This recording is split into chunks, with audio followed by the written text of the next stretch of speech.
নমস্কার বন্ধুরা, আজকের রেসিপি পটল ভাপা। পটল ভাপার জন্য আমি প্রথমে পটলগুলোকে নুন হলুদ মাখিয়ে নেব। আমি মুখের কাছে পটলগুলোকে একটু একটু করে কেটে দিয়েছি, কারণ যেন মশলা লবণ ভালো করে ঢোকে। মাখিয়ে ভেজে নেব, লাল লাল করে ভেজে নেব, কারণ পটল ভালো করে না ভাজলে যেন কাঁচা কাঁচা মনে হয়।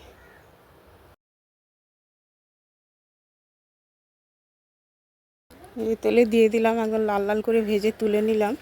হয়ে গেছে পটল ভাজা। এবারে সব মশলাগুলোকে আস্তে আস্তে দিয়ে দেবো। প্রথমে দিয়ে দিলাম ফোড়ন, সর্ষে বাটা আর রাঁধুনি বাটা, দিয়ে দিলাম আদা বাটা। আমি একদম নিরামিষ মতেই রান্না করছি, তোমরা চাইলে এখানে পেঁয়াজ রসুন দিতে পারো। এবার দিয়ে দিলাম চারমগজ আর পোস্ত বাটা।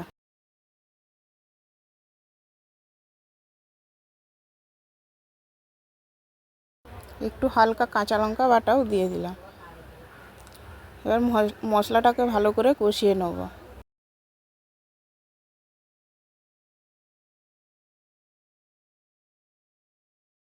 সামান্য একটু হলুদ গুঁড়ো দিয়ে দিলাম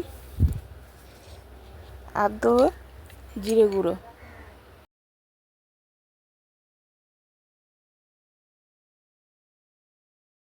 এখানে আর কোনো মশলাই দেবো না। এবার দিয়ে দেবো স্বাদ মতো লবণ।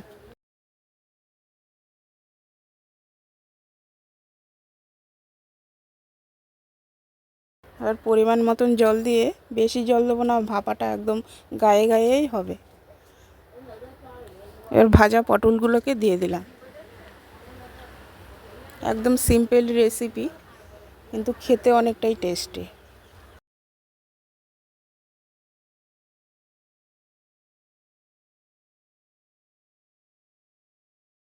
আর একটু জল দিয়ে দিলাম সেদ্ধর জন্য।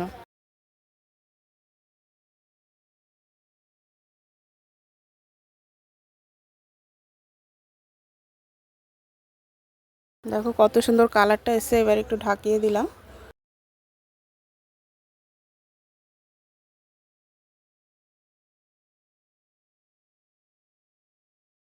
এবার ঢাকনা খুলে ওপর থেকে দিয়ে দেবো গরম মশলা।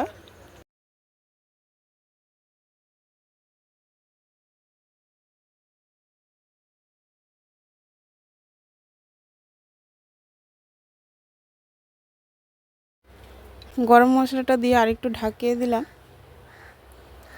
হয়ে গেছে বন্ধুরা পটল ভাপা। দেখো কত সুন্দর হয়েছে রেসিপি।